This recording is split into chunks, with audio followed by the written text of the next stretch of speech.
We hear a lot these days about worldview, but what is your work view? How do you see your daily work?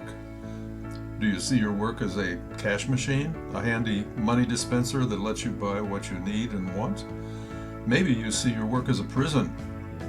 It bars you from what you'd really rather spend your days doing. Or do you see your work as a security blanket? Hang on to it long enough and your reward will be a comfortable retirement with great pension benefits. Perhaps you see your work as a place to socialize, to make friends and engage in some pleasant back and forth conversations. Each of these has its place, but all need to be seen within a Christian worldview. A worldview in which Jesus, the potter, reshapes the way we see our work. How does your worldview differ from that of co-workers who don't follow Jesus?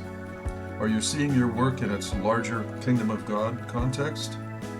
Without a larger context, what might this image look like? A smoker's pipe?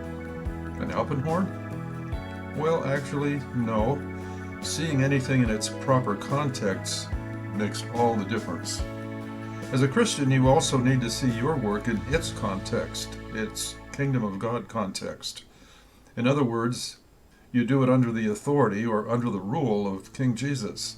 Through your work, he calls you to do God's will here on earth as it is done in heaven.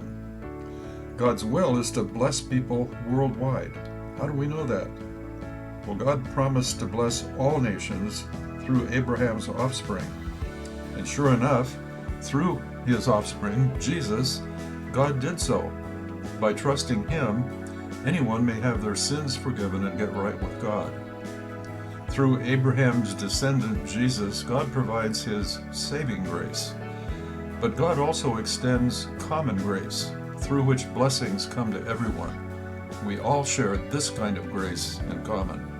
Through this common grace, God supplies our physical needs. For example, he causes his sun to rise on the evil and the good, and sends rain on the righteous and the unrighteous.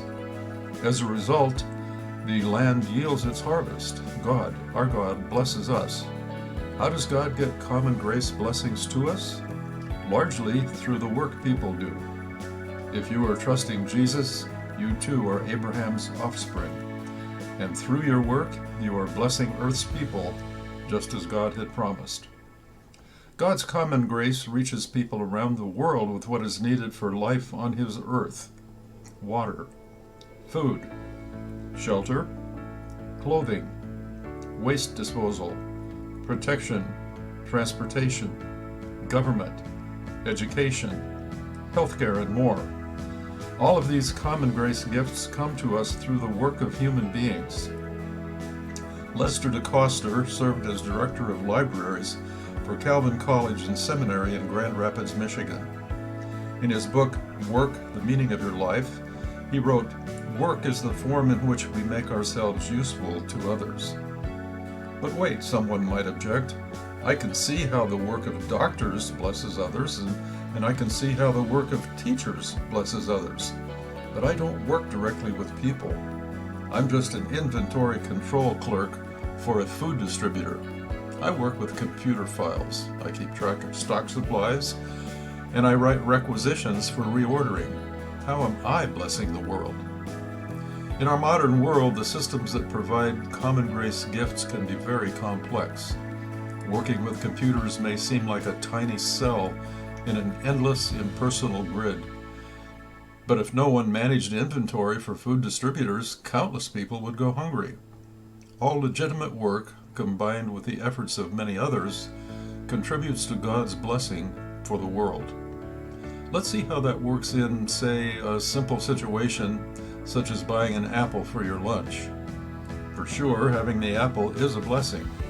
But whose work did God use to bring you that blessing? The story of your apple blessing begins with some farmer somewhere who plants an orchard and nurtures this tree for several years until it produces a crop. When the apple crop ripens, the farmer hires pickers, and one of them pulls the apple from the tree. Someone else loads the apple into the farmer's truck and drives it to a wholesale produce warehouse. The warehouse manager keeps the apple at just the right temperature to keep it fresh. When an order arrives for apples, another truck driver arrives with a much larger truck and hauls the apple 200 miles to a grocery store near where you live. Employees in the grocery store unload the apple and put it on display in the produce section. You find the apple there and put it into your grocery cart. The checker rings up your bill and bags your apple along with your other grocery items. And there you have it, your apple. A real blessing, but one that came through the combined work of a great many people you've never met. In her book, Be a Blessing, Elizabeth Ellen Ostring, who served as a medical missionary in Asia, writes, "The essential purpose of work is to be a blessing. Every situation offers opportunity to demonstrate God's promise that He will bless, and that He can bring blessing out of the most discouraging circumstances." How does your work bless the world? Whatever it is that you do, blessing the world is yet another reason to get up and do it.